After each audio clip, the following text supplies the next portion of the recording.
like to share all the residents and faculty in the Department of Urology, SMS Medical College, and all other viewers, urologists throughout the country, and residents also, many from other different institutes and medical colleges might have joined us. So I welcome you all once again and a very good afternoon. So in the beginning, I would just request our principal and controller to give us a few words of blessing. Good morning. All the compliments to faculty of Department of Urology. This is one of our flagship departments, very vibrant departments, and institution is proud of their Department of Urology. The innovations, the surgical skills, and all the newer things which is being done by Urology Department, especially the renal transplant program, deserve a lot of compliments and praises. I wish you all the best and greetings on starting a teaching program of Department of Urology. I welcome all the faculty who is going to be part of this teaching program. I especially welcome Dr. Divakar Dalela from KGMC, who is going to be one of the key speakers. I think with the starting of newer uro-oncology and pediatric urology, probably it is going to be feather in the cap of Department of Urology. You are going to have a beautiful department in new building. Please keep it up, the teaching program, the research and innovations, and truly speaking, the urology department has contributed a lot to the glory of the institute.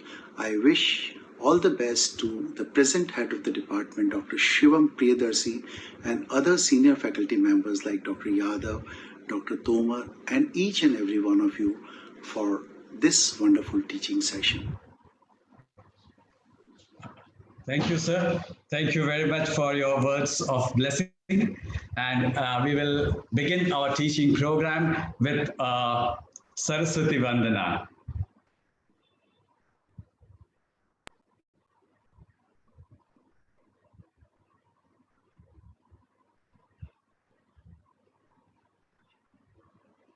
Saraswati Namastubhyam Varde Kamarupini Vidyarambham Karishyami Siddhir Bhavatu Me Sada.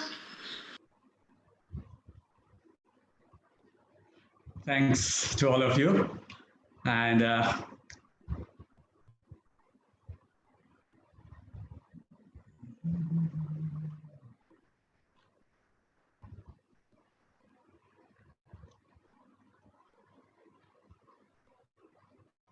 so we'll start our session with our speaker, who is none other than Professor Dr. Divakar Dalela.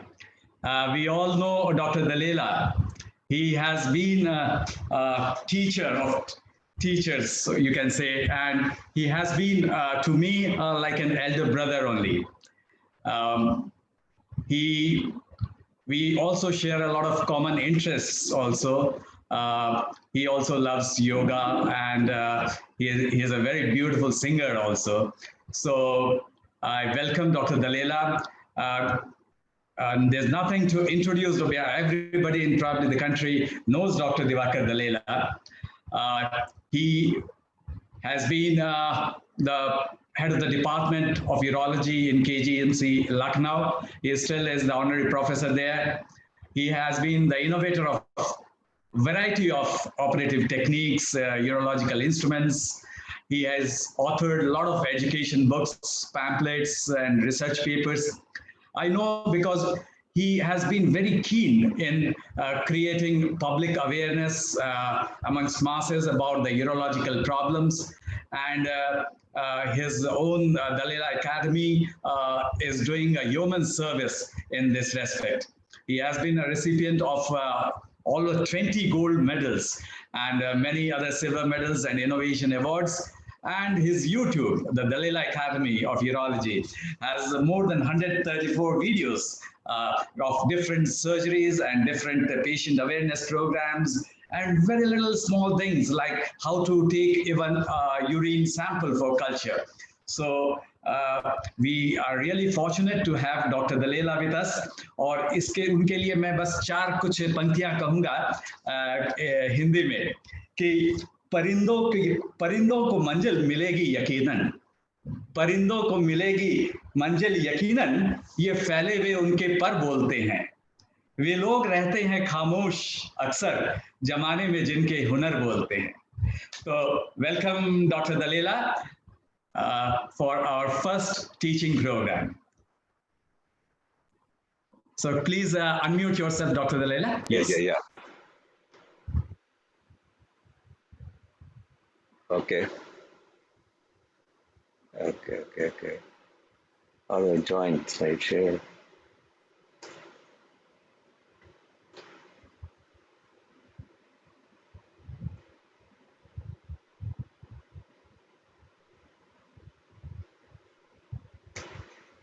Thank you very much, Dr. Shivam, for a very nice introduction.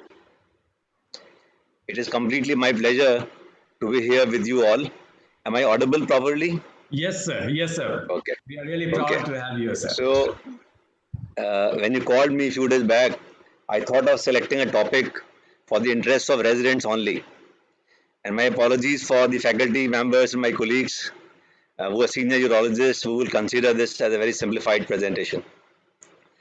But I took it because residents these days read a lot of advances in urology and they are no more in touch with the old stuff of basic urology. So I'm talking this afternoon on value of intravenous urography for diagnosing PUG obstructions, and I touch upon few forgotten jewels in this imaging technique. A common clinical scenario for all residents across the country is a young man who is rural male comes to them with history of vague abdominal pain, and he has undergone an ultrasound of abdomen which has picked up a hydronephrotic kidney, and sonologist has given a diagnosis of query PUG obstruction. Sir, we are not seeing your screen. Have you started the PowerPoint presentation? Yeah, I just started. Okay, but we have not. Resume share. We have not been able to see the screen. Okay. Sir, kindly stop share and share it again. Stop share and share it again. Yes, sir. Okay.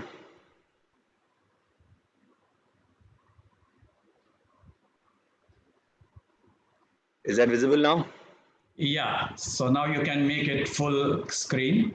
So I will take this opportunity to tell all the viewers and everybody, or even if you have any question, just put it in the chat box. At the end of the session, we will have a question answer session. So any queries, please put it in the chat box. Yes, sir. Okay. Please. Am I visible now? My slides? Yes, fine. Okay. Perfectly. So I said I was talking about the value of intravenous urography for diagnosis of PUG obstruction. And a very common clinical scenario is when an old rural male comes to your OPD who has had vague pain in abdomen here and there, and his ultrasound report is showing a hydronephrotic kidney, and sonologist has given a diagnosis of PUG obstruction. Now you ask this man to have a DTPA scan, which is not either available to him or he finds it too expensive for him. So what is the way to go ahead? The way to go ahead is use the age-old technology intravenous urography for diagnosis making.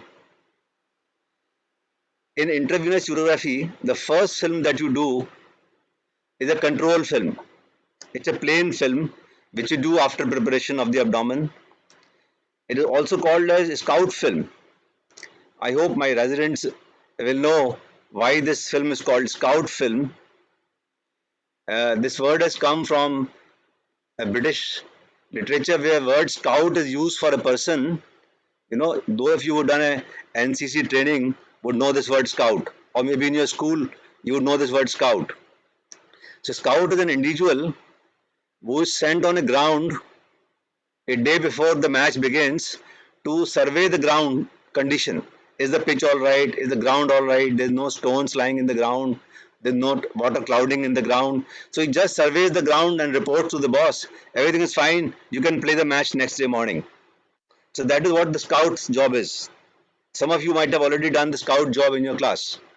So that's why this name is scout film. The scout film tests whether the preparation of the patient is all right, everything is fine in the film or not, and then gives a go ahead to the radiologist for subsequent contrast tests. So we are not using this word scout film very often now. The correct word to use is plain skygram or radiograph. For a diagnosis of PUG obstruction, the traditionally observed signs on a plain film are trying to look at renal shadow and trying to look at any stone that might have formed in this kidney. Now here is the plain film, and you look at these blue arrows. Just above the blue arrows you will see a convex line, and just above it it's a ground glass shadow. So plain film of a hydronephrotic kidney will often show you this kind of picture. A convex lower border, upper border is not visible because it is hidden in the under the dome of diaphragm or behind the liver, so not so well visible. Lower border is usually visible.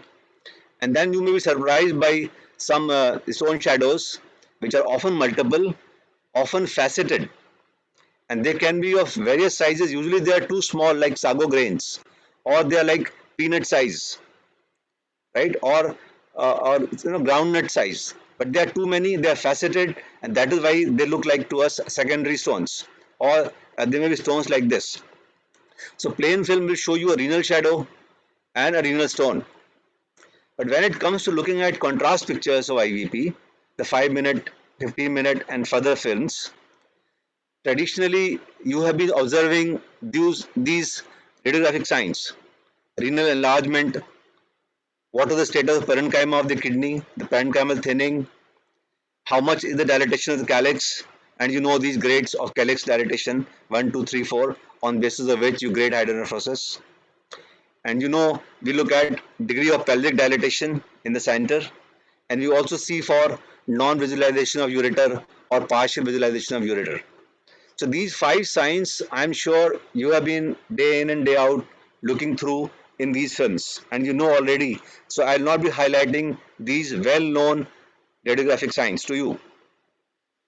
What I want to highlight to you some more signs which are old signs, and you as a urologist you are supposed to know them.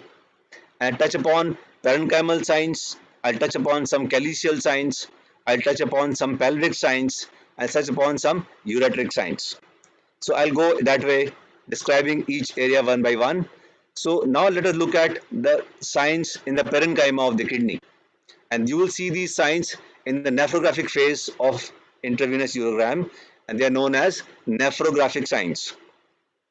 They are seen during nephrographic phase, but often they persist in the later films as well. The first thing when you see the contrast picture of the kidney is you must ensure or try and find out, is this kidney normal in location? Sometimes you don't see the kidney at normal location, it is located at ectopic place. So the first thing is first, when you begin looking for more details in the kidney, first say that the kidney is located in an orthotopic location. Next, since it's a case of hydronephrosis, you must see, is the renal size enlarged or not, and you try and compare with the other side. But if both sides are enlarged, then what do? You have to measure the size of a kidney from top upper pole to the lower pole, the way it is shown in this picture. The renal axis is slightly oblique as shown in this picture again. The normal kidney size vertically is equal to the height of 3 vertebral bodies, as marked here by this blue line. This blue line is showing you the height of 3 vertebral bodies. So kidney should be equal to the height of 3 vertebral bodies. If it is bigger than that, you would call it renal enlargement. The next is try to find out in the parenchyma details, what is the renal parenchymal thickness. The thickness on radiography on IVU is measured as distance between interpapillary line and the kidney surface line. Normal parenchymal thickness in adults ranges from 2.5 cm at the mid portion of the kidney, the convex border, and 3.5 cm at poles. The cortical outline is marked here, which is the renal surface, marked by dots, white dots running along the outermost surface of renal cortex, and the interpapillary line is marked by another dotted line inwards, which is joining the tips of minor calyces. So this is interpapillary line. Now in between the two line, what you have is the parenchymal thickness. Next, keep concentrating on parenchymal signs for the time being, right? So next you look at, do you see any semilunar opacity in the parenchyma which is abutting the convex margin of dilated calyx? Now these semilunar opacities are actually more dense than rest of the nephrogram, and they result from the collection of contrast material in the juxtacalyceal medulla. Now you may see in a hydronephrotic kidney a picture like this. You will see some contrast, semilunar streaking of contrast, right? This contrast is the medulla which is just abutting the calyx. This is the renal margin outline, and these semilunar opacities are called crescents. Crescent. These are the crescents. What are the crescents? When parenchymal thickness is 1 to 2 centimeter, the renal function is moderately preserved. The crescents can be seen on intravenous urography. As I said, they are thin semilunar collections of contrast material which are denser than nephrogram, and they are located in the medulla, and they are parallel to the convex margin of the calyx. Why the crescents form? Look at this. This is a magnified picture of the calyx. This is the one fornix, and this is another fornix, and this is the papilla. Whole thing is papilla, and you see these 1, 2, 3, 4, 5 collecting ducts draining into the papilla, and all this here is the lumen of the calyx, right? So these 5 ducts are draining into the calyx, and you will appreciate that the holes of these ducts is obliquely placed, slantly placed.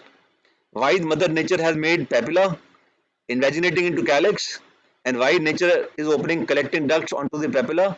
Because when urine surrounds this papilla from all sides, the minor pressure of urine can compress the papilla and can occlude these obliquely lying ducts.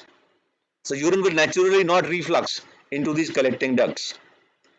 When hydronephrosis occurs, there occurs papillary blunting. So papilla get pushed on the other side like this or like this. When calyx gets ballooned out, these ducts, because of the stretching of the convex border of the calyx, you can see this is the convex border of the calyx. With dilatation, this is stretching, and these ducts now tend to lie parallel to the convex border of the calyx, right?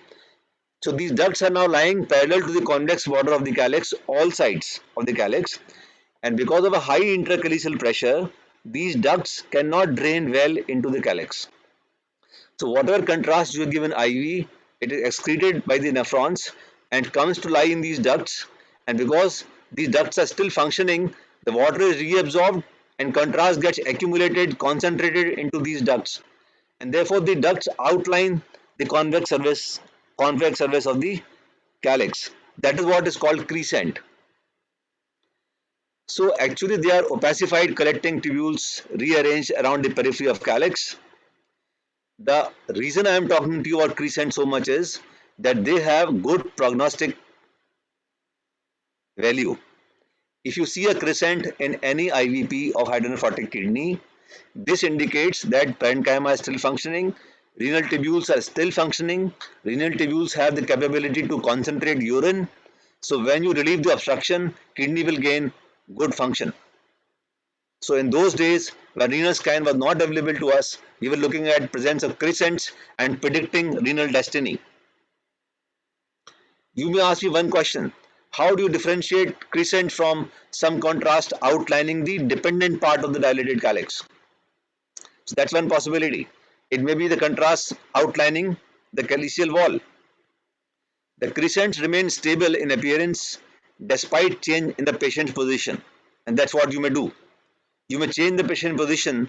If that semilunar line is changing in location, it is the contrast settled in the bottom of the calyx. But if it is not changing the position, then it is crescent. So that is one radiographic sign in the parenchyma. Do you see any soap bubble-like appearance? This is again a parenchymal sign. The soap bubble nephrogram refers to overlapping curved white densities several millimeter thick that appear after IV or intra-arterial contrast. And look at this picture. One kidney is normal, the other kidney is showing you dilated calyx, and in the periphery of the calyx you will see the contrast, and it looked to you as if these are bubbles of the soap bubble, and that is the meaning of soap bubble nephrogram. What is soap bubble sign? Each bubble represents a dilated calyx, and on the outside of the calyx is the mass of remaining nephrons which are compressed because of dilated calyx.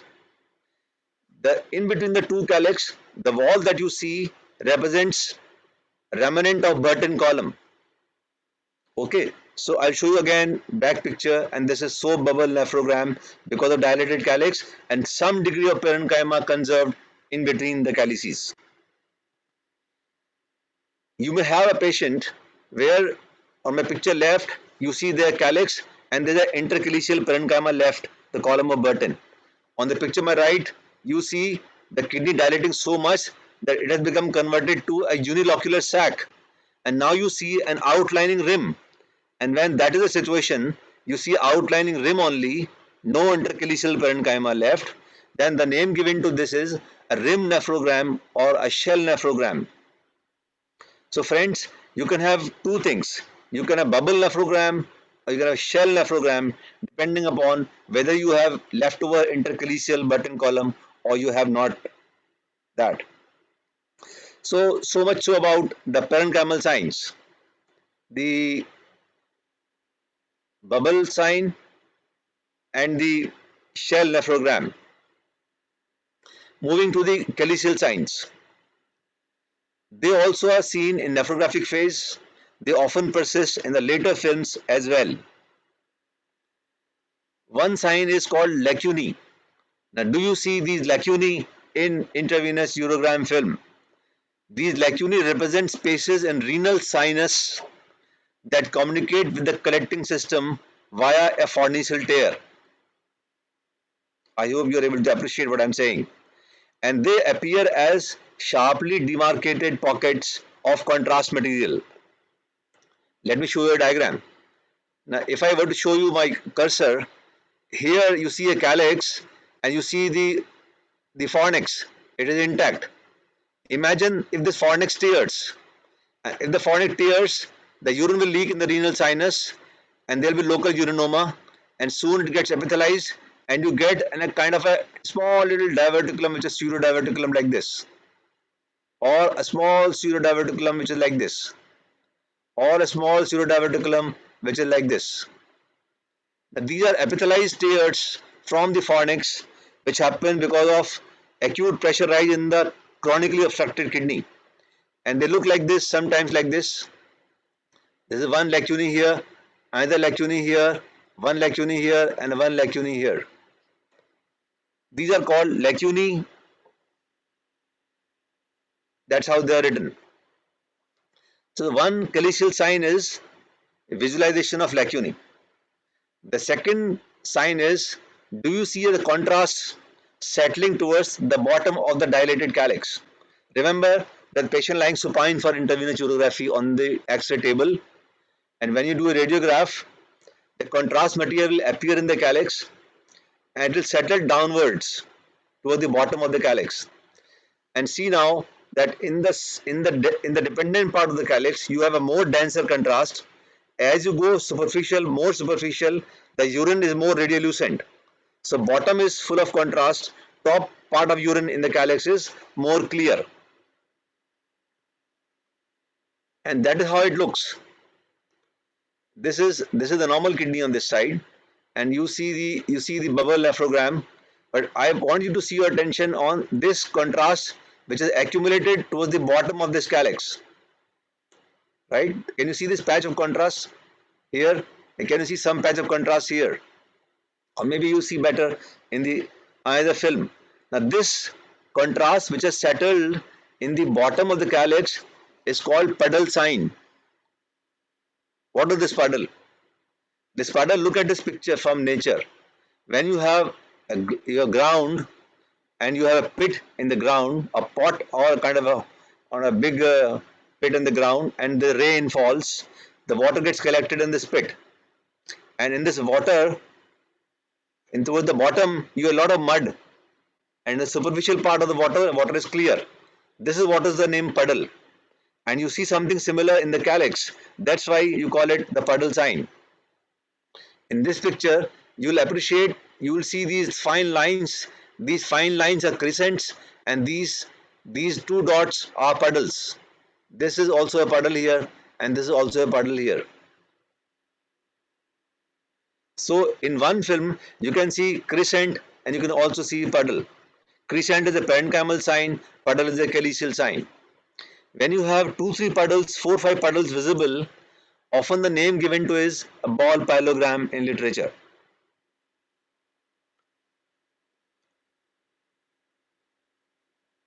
I would also like to draw your attention to the fact that when the patient lying supine, the superior calyx of the kidney is most dependent. The lower polar calyx is not so much dependent, and therefore if you have to see puddles, look at this picture where I'm trying to show this deposition of contrast in this upper calyx, more dense, less dense here, less dense here, and as you come to inferior calyx, you will notice the shade is very little. So the contrast, the puddle phenomena, if it has to occur, it will occur maximally in the upper pole. But the problem is upper pole is hidden behind the liver or spleen, and often that is not so well seen. If you were to take some kind of oblique picture, you will see puddle more in the upper calyces. This is what is the puddle sign. This is the crescent here, and you see the blotches of contrast in the dilated calyx here and there. I hope you are able to see some of them. These are puddles of contrast in the dilated calyx. Again, this is another picture, and you see the crescent sign in the dilated calyx, and you see collected contrast, a collected contrast towards the bottom of the calyx, the puddle sign. That's how it looks. So moving from parenchyma to calyx to pelvis, and they are called pylographic signs. In the pylographic signs, first, of course, you will notice that there is a dilated big pelvis. That's natural. But what I want you to have a habit of looking at is the rotational change that has taken place in the relationship between the pelvis and the dilated calyces. The pelvis lies in the center, the calyx lies in the periphery. As you can see in the picture, the pelvis in the center, and the posterior group of calyx and anterior group of calyx are lying posterior lateral. Now, if I were to show you a relationship of the vertebral bodies, this is vertebral body and this is one kidney, as you see in the CT scan. A normal lie of the kidney is like this, by the red line, and A represents anterior calyx and P represents posterior calyx. I am focusing on the picture on the top. When patient lies supine, the contrast will gravitate most in the posterior calyx, and I have tried to show increased contrast gravitation by this brown color. This brown color is more in posterior calyx, less in the anterior calyx. Now, if in PUJ obstruction kidney rotates, and this would happen, this happens in most PUJ obstruction, it no more retains its original lie. So if it rotates in a clockwise dimension, the line will change like this. If it rotates more clockwise, the posterior calyx will be here and the pelvis will become more dependent. So more contrast will outline the pelvic wall than the calyceal wall. And I hope you can appreciate the visualization of pelvis here, and visualization of pelvis in the bottom picture. So if you train your eyes to look at the concentration of contrast in anterior calyx, in posterior calyx, in pelvis, and then you see the relationship of the density of contrast, then you can have an idea about whether the pelvis and calyx have rotated clockwise, or in either case, where the pelvis and calyces have become either this anteriorly located pelvis, this is anterior laterally located pelvis. In this, the posterior calyx is more visible. In this, the anterior calyx is more visible. So I hope I'm trying to make my point clear that by looking at the calyceal densities, you can have an idea. You may ask me a question, sir, why are you insisting so much on looking at the rotation? This is an information which you may like to have when you're going to do a lap pyeloplasty in a moderately hydronephrotic kidney. Where is the pelvis anteriorly placed, posteriorly placed, laterally placed, anterolaterally placed, and where are the calyces? So good to know, and if you can know this on intravenous pelvis, it is fine. The next is, what is the shape of dilated pelvis? Mind you, I'm not saying dilated alone only. I'm asking you to concentrate on the shape of the dilated pelvis. Say, for example, this is an ovoid pelvis, like an egg. Here also like an orange. Here also like a pear, like a locky kind of stuff, or something like this, a papaya kind of pelvis, hanging low down, or a pelvis which is curved like this, or a pelvis is like box tip like this. Now my idea of showing you these different pelvises shape is, you need to have this information. I'd like you to, once you see the picture, please draw a diagram on your case sheet or on your prescription, because patient may come next day, next visit, and he may either forget or lose the IVP films, and you lose the meaningful information. The shape of the pelvis will determine to you which kind of pyeloplasty should you perform. And in this picture, I'd also like to draw your attention to see that the posterior group of calyces are seen so prominent, and anterior group of calyces are shown so less prominent, because they are not dependent calyces in a supine patient. Moving from pelvis to the ureteric signs. The ureteric signs are, in most cases, the ureter is either not visualized because of obstruction at PUJ, very little contrast will trickle down in the ureter. The ureter is thin, so the little contrast is not able to opacify the lumen of ureter. So in majority of patients, you will not see the ureter at all. But since it is a partial obstruction, you may, in some patients, see the ureter in intravenous urography. In some cases, you may also see the length of a narrowed upper ureter, right? Say this patient had a PUJ obstruction and ectopic kidney, and you also see the ureter here. You will guess that the degree of obstruction, the length of stenotic segment is very small. But you have these days having CT urogram, and CT urogram is nothing but extension of intravenous urogram in a more digitalized picture. And if you were to get digitalized picture, you will here appreciate that the length of stenotic segment is about 1.5 centimeter. And where is it actually located? So you can see, if you are fortunate, you may not see in most patients, but if you're fortunate, you will see length of narrow segments. In some patients, however, like here, you see here narrow PUJ, but surprisingly you see a dilated ureter. And when you see a dilated ureter in intravenous urogram in a patient of PUJ obstruction, consider a secondary PUJ obstruction and ask for VCUG to document reflux. So friends, in summary, what I have talked to you till now is that in the renal morphological signs, you obviously look for renomegaly and what is the extent of residual renal parenchyma, and that you have been doing since many your undergraduate years. But I want you to look at the IV films very systematically. Look at the parenchyma, look at the calyx, look at the pelvis, look at the ureter in that sequence, and remember, in parenchyma, two signs, crescent sign and shell sign. In calyx, two signs, puddle sign and lacunae sign. In pelvis, two signs, rotational change and shape of pelvis. In ureter, two signs, partial visualization and narrow upper ureter. So if you remember simple formula of two everywhere, you'll, when you need to recall, you will scratch your head and then you will see where are the present. Now I want to tell you again, you may not see everything in every case, but you should, as a student of urology, have a habit of looking everything in every case, and then you will notice, is there present or is it not present. For example, if I show you an illustrative case here, this is a plain film where you notice the kidney on my right, the left kidney, showing you a shadow, and this is here, you will notice some parenchymal outline, some puddles of contrast in the calyces. You'll see here the calyces, right? If you know them, you'll see it carefully. These are puddles. Later picture, anterior group of calyx, a posterior group of calyx dilated and more. Now the pelvis started becoming visible, and that's how it is. So in another case, this patient had intravenous parallelogram done for some reason in a standing position. Maybe he was not able to lie supine because of some problem in his chest, and that's why I vaguely remember. So I requested for IVP in a standing position, and surprisingly his picture came like this. And look at the contrast which has gravitated towards the bottom of the dilated calyx like a bowl, and you have soup in the bowl, right? And that's another picture of the same patient. And then another picture of the same patient, dilated calyx, full kidney, hydronephrotic kidney now.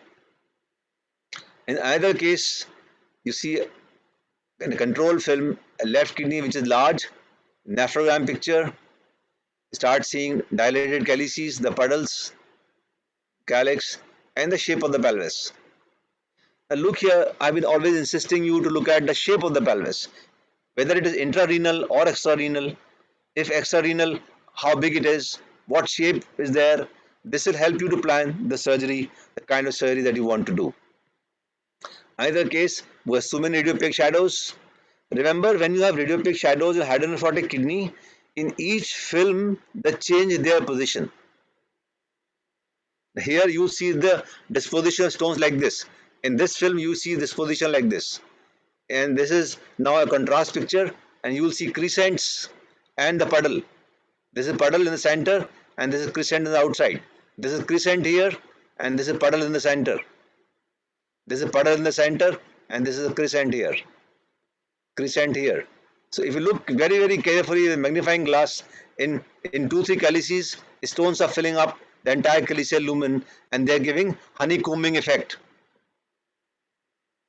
So then this picture and then this picture showing a big pelvis and a big hydronephrotic kidney.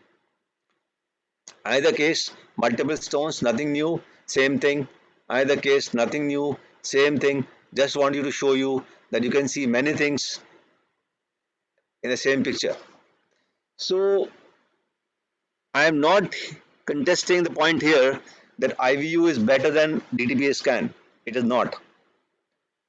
I am neither contesting that IVU is better than a CT scan. It is not. But what I am saying is, if you cannot have a DTPA scan, if you cannot have a CT scan, in that situation, please go for intravenous urography. You will have it in every nook and corner of the city. And when the films come to you, you can derive meaningful information about the structure and function of the kidney. There are some demerits of this test, which are that is useful only in well-functioning kidneys. There is radiation exposure, and that's why I use it only for men, not for ladies. In intravenous angiogram, sometimes you have to take 1 hour film, 3 hour film, 6 hour film, so it takes a lot of time. That's true. And finally, in giant kidneys, which are bigger than 600 cc pelvic volume, the dilution of contrast occurs and kidney shadow cannot be seen very nicely. So that is the issue in a giant hydronephrotic kidney. So if you know these limitations of intravenous urogram, you can for sure use it judiciously and derive meaningful information. So thank you very much for your participation, and I'm open to questions. Thank you, sir. Thank you very much. How a very simple investigation like an IVU can be so informative, that can only Dr. Dalela say. And artists like Dr. Dalela, who can just take every nook and corner of the picture, see and just try to find out what it can actually say. So that was wonderful, because most of us now are used to doing a CT urogram more often than IVU and diuretic renal scan. I will just go into the chat box and see if there are questions. I don't think there are questions in the chat box. If there is anybody who wants to ask any question, they are most welcome. In the meantime, I would just make a comment about, like, there's times there is extrarenal pelvis, right? And it would look like a hydronephrotic kidney. So differentiate a large extrarenal pelvis from a hydronephrotic kidney. So, would you like to say anything about that? Yes. What you're trying to say, it's kind of a extrarenal pelvis which is non-obstructed hydronephrosis. Right. Large extrarenal pelvis sometimes looks like a hydronephrotic kidney. Yeah, that's right. So these are, they are baggy pelvis syndromes, as they're known as in past. And all these kidneys, they look like, I call my patient that some people can have big nose and some people can have a small nose. The Yeah. one who has a big nose does not mean it's a diseased nose, right? Yeah. So Yeah. big pelvis, you have to do a renal scan, and if it does not show obstruction, it is normal finding. So most of the times we are able to, infer by looking at the IVP film that this is going to be just extrarenal pelvis and no obstruction by the fact that you see a nice ureter in that film, and you sometimes may Right. even see a nice pelvic-ureteric junction. So if you see just a minor dilatation of the pelvis, which is lying out of the kidney, and you see a nice ureter, and usually these things are bilateral. If the pelvis are congenitally megapelvis, often they are both sides like this. So by looking at the picture, you can make up your mind that you're probably handling case of megapelvis rather than hydronephrotic kidney. Right, sir. So to the residents, I would just add one more thing.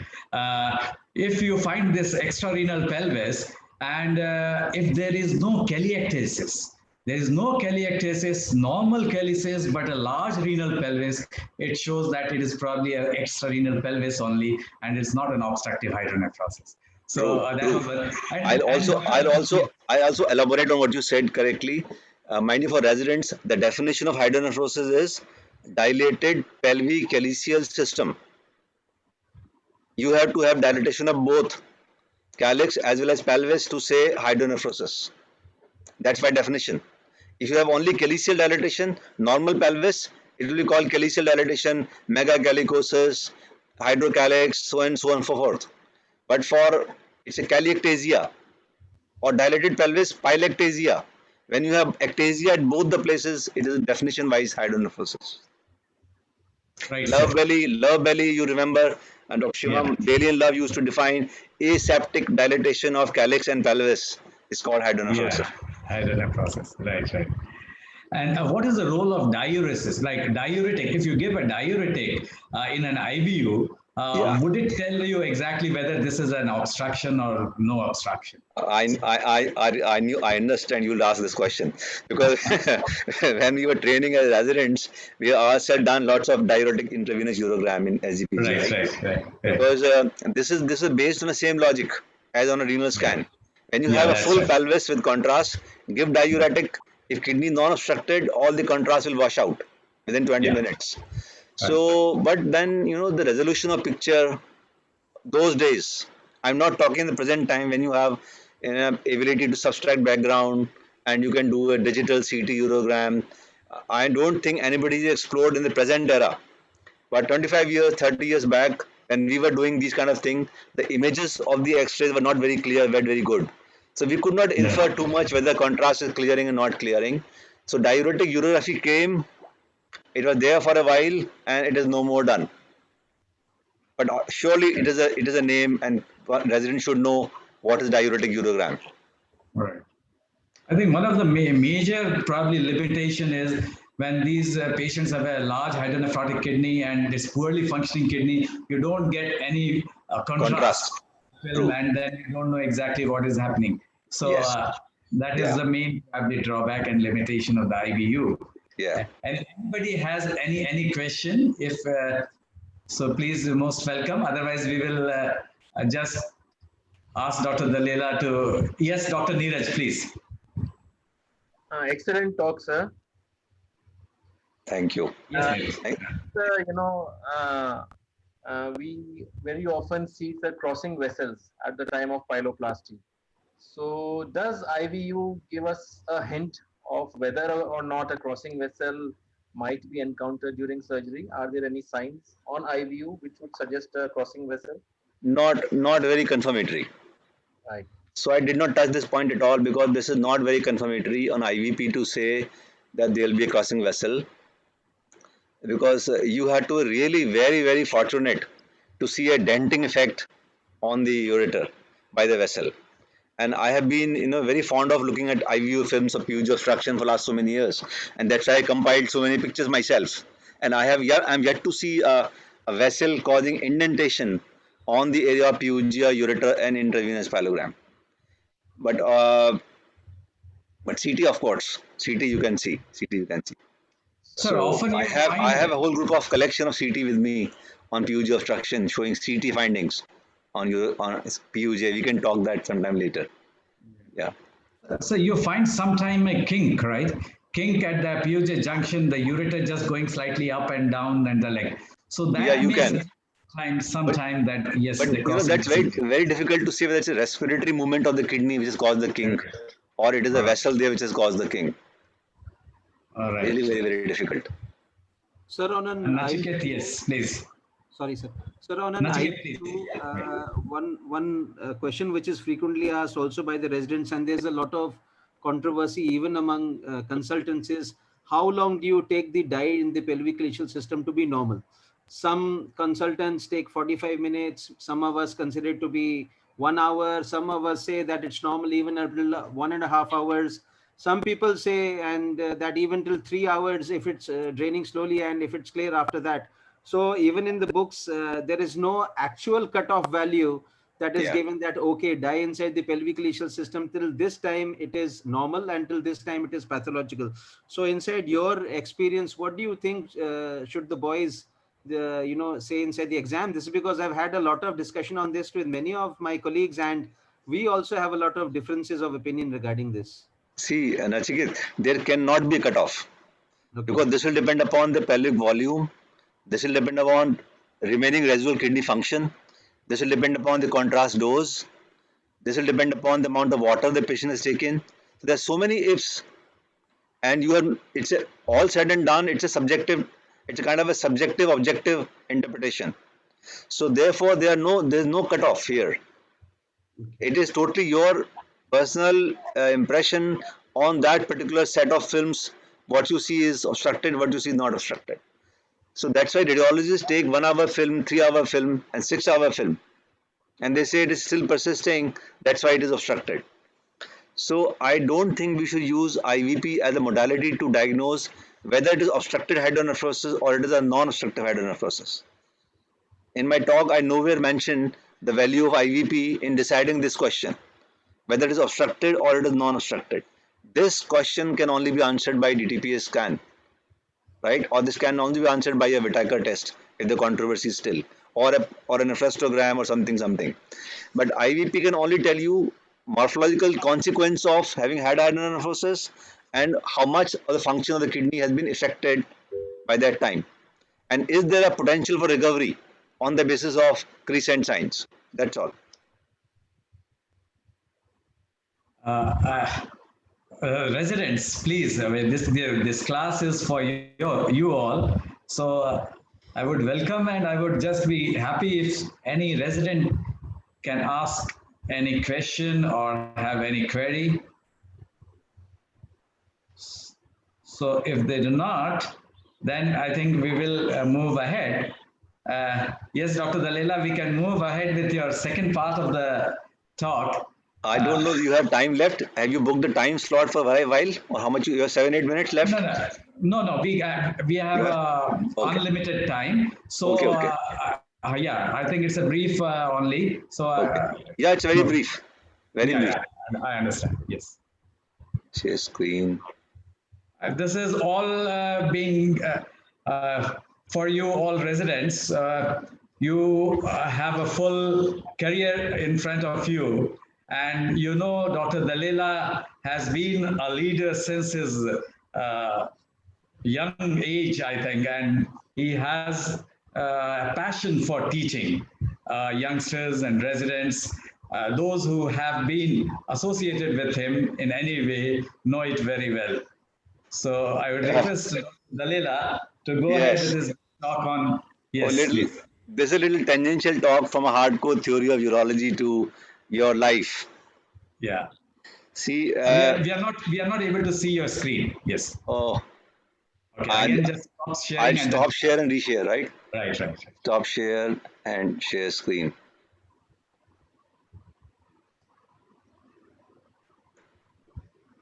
Any luck? Yes, we can. We can. Are you ready to be the team leader? Right? Yes, Is that yes. visible? Yes, perfectly. Now why this question is because I have often noted in some of my residents when I ask them some responsibility, something, they say, sir, we will do it when you become senior like you. And we are not head of the department, so why should we worry so much about this? This is your problem.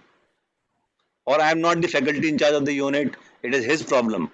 Why should I poke my nose into this? Now, whenever I listen such kind of answers from my residents, I, I feel a little disgusted because you cannot develop a talent or a skill in one day. It is not that on December 24th, you are a resident, you pass the exam, on December 30th, you become a consultant in the unit, and in 5 days, you transform yourself from somebody who never took a responsibility to somebody who will take huge responsibility. So these things will not happen to you overnight. You have to nurture these traits from the time you are in. And that is the precise reason why I'm talking about are you ready to be a team leader? And let me give you what I'm saying, my insight on this.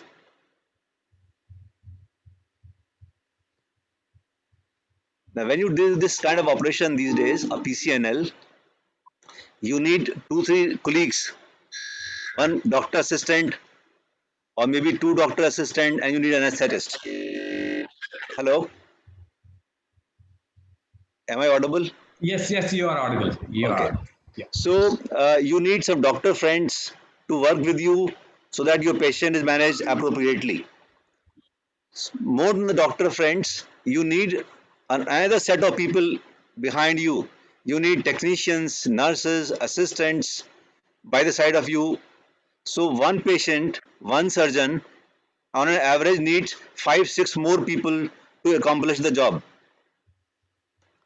Can you think of doing an operation of PCNL alone? And you ask everybody in the OR to go out and you can do everything yourself? Who will move the C-arm for you? Who will show the, suction for you? So many things. Who will push contrast from the ureteric catheter? Same thing for if you do a transurethral resection of a prostate or any transurethral surgery, you are sitting alone, you need first assistant who is thinking like you, who is looking like you into the patient details and giving you advices as and when required what to do, how to do. You may also need an observer behind you who can tell you, look at the screen, sir, you're going wrong at this place, or you may avoid moves at this place. You may need a floor manager to change the bottle of irrigation for you time and again. So what I'm trying to say, no job is possible without a team. So if you have to have a team, there will be lots of talks about team, and I'm talking only in reference to a resident who will become a consultant very soon. You have to learn the skill of creating a team, and once you create a team for you, you have to remember how to retain the team with you. Once you know how to retain the team with you, you will have to learn how to promote the team that you have with you. So these are 3 steps of team with you. The first is creating the team.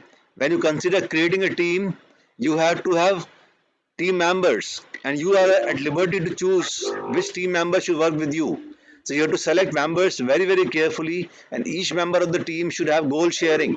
Everybody should be working in the same direction. Then you can have a good team member. I often call selecting a team member is just like bringing a bahu in your ghar. When you अपने घर में लाना होता है बहू तो कितनी मेहनत करनी पड़ती है. You select same way you select a team member capable as you are. Once you have made a team and you want to retain every team member with you, you cannot have a person for 5 months and let him go somewhere else because whatever time you spent in his training, it goes waste. So when you have to retain the person, you have to remember that you have to recognize the contribution of that person. You have to time and again reward that person, and you have to continuously coach that person. The person should always look at you with awe. Oh, sir can tell me this also. Oh, today he told me this. He told me this. So every time you keep telling him, educating him, that's the secret of retaining a team member. And finally, you must promote your team member. You must bring recognition. And when recognition comes to you, don't keep it to yourself. Let it go to your team members. Bring more work for your team member. Let your every team member be very busy. And when that happens, finally, you have to always remember in your mind, everybody is working for some revenue. You cannot get work from them without having a mechanism of increasing revenue every year. So this is not in private sector, this is also in government sector. Everywhere human beings look for increasing revenue every year. So it is your responsibility as a team leader, and that's the way to keep team intact. Now here I want to explain to you my point with the help of this bird. This is a Canadian goose. This is a rare breed and it has some intricate property, and this example was given to me by Dr. Bhandari in one of his classes to us. This is a Canadian goose. The property of this goose is that it can fly very high in the sky and it can fly for very long distances in one go. And they usually fly in groups like that. And now I'll have some videos where I'll show you the flight of these birds, and I'd like you to focus your attention on the screen because they'll come for a while. The birds, the Canadian geese migrate 200 miles to 300 miles and they can fly, remember, okay, I'll show again.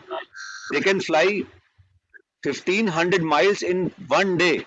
Imagine, 1500 मील एक दिन के अंदर bird उड़ सकती है. They travel 40 miles per hour. In 1 hour, they can fly, all geese together can fly that distance. So see the strength of their wings. They fly very high, 900 feet, 700,000 feet high, where the air is so little, oxygen is so little, and still they can fly in that environment. Now, why I'm showing you this bird and why I'm showing you this flight is because each one of us, each one of you, particularly residents, is like a goose. The goose is a rare bird, capable bird, beautiful bird. You are highly educated, you are highly skilled, you are highly trained. I have no doubt about this. So you are as capable as an individual goose. But when you are together, you are geese and you have to behave like a geese. How do these geese behave when they are together? The next season, when you see the geese migrating and going from the cold place to warm place, pay attention that they fly in a V formation. You must have noted this in the video. They fly in a V formation. And you would be interested in knowing why they fly in a V formation. They fly like this, in a V formation. At the tip of the V, there's a one goose, and then the rest of them will follow in V formation. This is because when the first bird moves his wings, flaps the wings in air, a certain amount of negative pressure is created in that atmosphere, and into that vacuum, the second bird can move in. And when the second bird flips the wings, the movement of air creates a space, negative pressure, and another bird can move in. So by following each bird one after the one, the whole flock increases the flight efficiency by 71% compared to just one bird flying alone. If one bird has to fly alone, it will have a lot of difficulty because he will feel the resistance of air and there will be difficulty. So that is why they fly in the V formation. The other beauty of it is, if that bird is flying alone, this will move to the back of the formation, as you can see here. And the moment this goose comes to the back of the formation, he starts taking advantage of movement of the rest of the flock and can continue to fly high and faster. What is the lesson? Lesson is, by staying in tune and united beside those who are going in the same direction as you, the effort will be less. It will be easier, and not only easier, it will be pleasing to reach the goals. And when everybody is moving in the flock, the atmosphere is such that everybody is in the mood of helping the other person. Also notice that at the tip of the V formation, when the leader goose becomes sick, mind you here, it's a healthy goose. Look at this goose becomes weaker. When the leader goose becomes weaker, and tired of flying, it moves at the back of the formation and somebody else takes the leader role. This is a very beautiful thing to happen in this bird.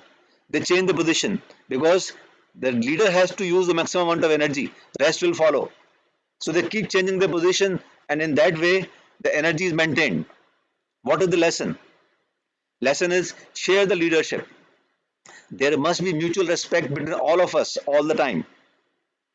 Sharing the hardest problems and tasks. So you keep shifting.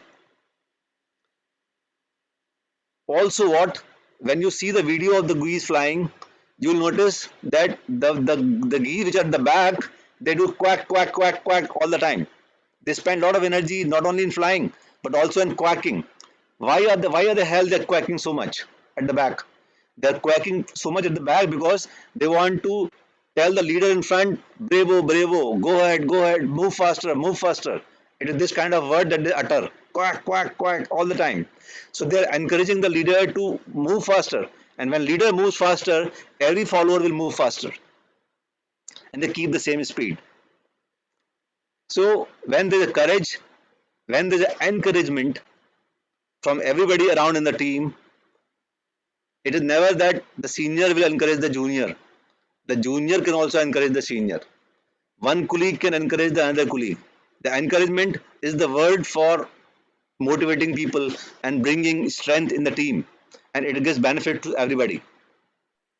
Also notice that when in this formation one goose becomes sick or injured or gets tired, it will move out and it has to leave the formation because it cannot fly because of sickness.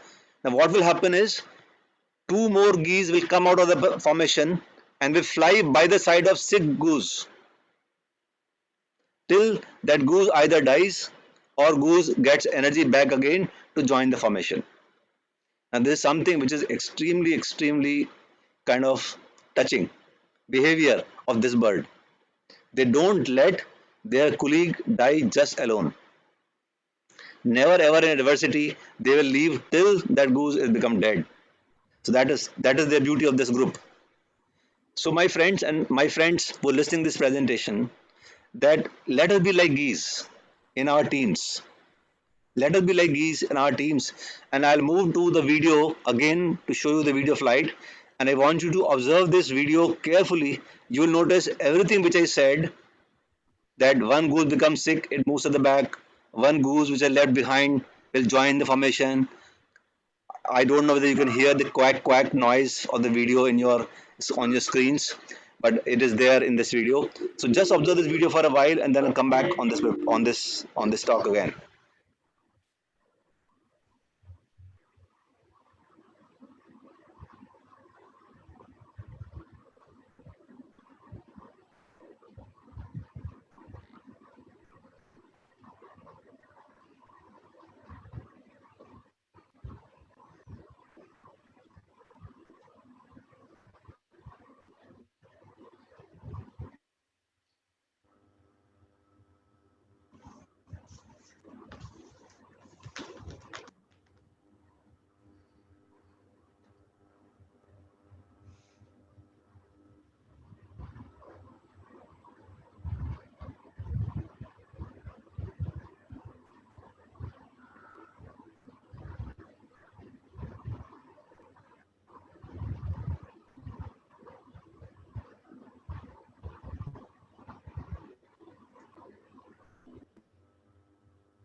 So friends, I hope you looked at the video and you appreciated what I said so far. So coming back to the teamwork and say using this as an example for you to appreciate that teamwork will give you wonderful success.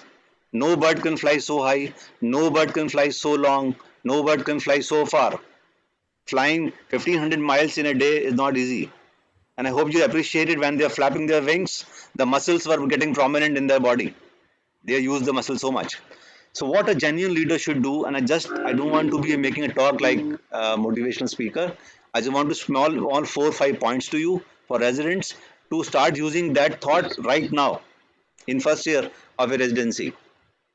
First of all, be responsible. Learn the habit of being responsible. Whenever a job is given to you by your professor or a teacher or a senior or even a nurse in your ward, do that to best of your capability. Let it be your habit. You cannot become a responsible individual overnight. Let this trait be the topmost trait in you to be a leader in future. You should learn to become a coach.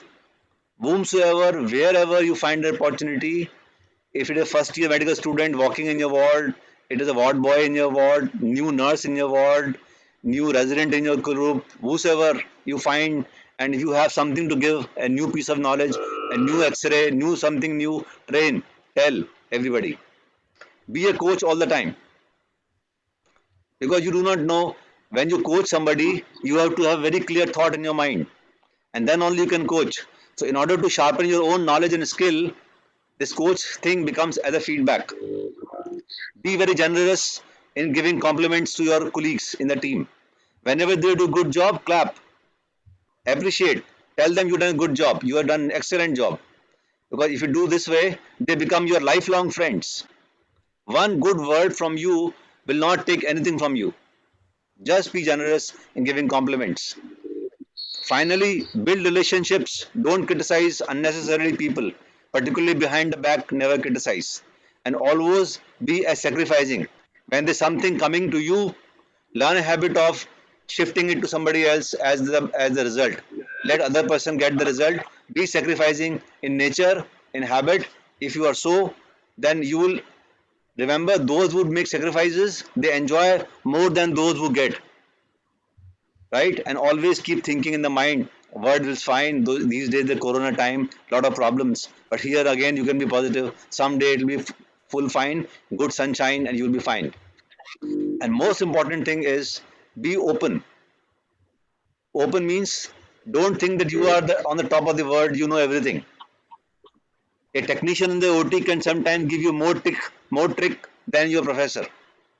Or a nurse who is assisting you by your side can tell you to break the stone like this and not break the stone like this. How to direct the laser fiber, this will be told to you by the nurse on the table. So be open, don't shun anybody, let welcome opinion, and if you do this, I am sure you will know the value of every single person standing by your side and behind you. Understand the value. When you finish the operation, do not forget to say thank you for your presence. Thank you for your help. Thank you for your guidance. Your team is precious. You are precious. The future of the country is precious. Country will build only on your shoulders, on your capable shoulders. You need a team and you need a capability. So thank you very much. Thank you, sir. Thank you very much. Thank you for your precious talk, and it was a wonderful advice to all of us, not only the residents, all of us. And when you were talking about the geese and the shifting of the goose from one to other, I was just thinking of my department. Looking like a rotating headship. It's Yeah, one leader changing to the other leader. So yeah. wonderful. And from the beginning only, Nachiket, myself, Neeraj, everybody, we were just talking that if we work together, if we work like a family, there's Yeah. nothing can stop us, and we Yes. can do whatever we want. So Yeah. thank you very much, sir. And at the end, I would request Dr. Neeraj Agarwal again, a very senior, he is a professor in Department of Virology with us, to give a vote of thanks to all of us. Yes, the viewers and the, yes, everybody. And thank you very much, Shubham, for giving me this opportunity to speak to you. Thank you, sir. Thank you very much. Thank you. Yes, Neeraj, you're most welcome. On behalf of the Department of Urology, sir, we would like to sincerely thank Dr. Dalela, sir, for giving us an excellent talk, both academic as well as related to life. I am sure, like Shivam sir said, not only the residents, but a faculty like me has also been immensely benefited. I remember, sir, that as a resident way back 10 or 15 years ago, when we didn't have those audio visual cameras and monitor systems in our OT, we used to operate by looking into the microscope by doing TURPs and PCNLs. And at that time, I used to watch your YouTube videos. And the simplicity with which you demonstrated those procedures, from a simple procedure like urethral catheterization to complex urethroplasties, that was just amazing, sir. And you have been my teacher ever since then. And it's my good fortune to thank you in person today. And you have been a true guru of mine. Thank you again, sir. And even today, we are using many of your innovations, many of your techniques and instruments for the benefit of our patients. So just thank you again. And I bow my hands in front of you in gratitude. Thank you again. Thank you, sir. We all bow our hands. We all put a big namaskar, and we are really fortunate and privileged and honored to have you for our first teaching session. Thank you very much. And Thank thanks you very much. all the faculty members, thanks all the residents and all the viewers who have Thank you. joined us. Thank you very much. I'm obliged. As I said, in the process of teaching others, telling others, you get benefited. Last 3 days I had done nothing except reshaping my presentation and reading from old books of urology. So I have learned also in that process. I am benefited in that exercise. So Right. Thank you very much. Thank you, Nachiket, for being here all the time. Thank you, sir. In the morning, I just told Dr. Nachiket, we were just discussing, and I said, the best way of learning is to teach. Teach, yes. So I was just telling the resident only, Yes, you just yes. teach your junior, and this is the best way to how to learn. So Yeah. thank you again, sir. Thank you very much. Thank you. Thank you, sir. Bye-bye. Bye-bye, Bye-bye. sir.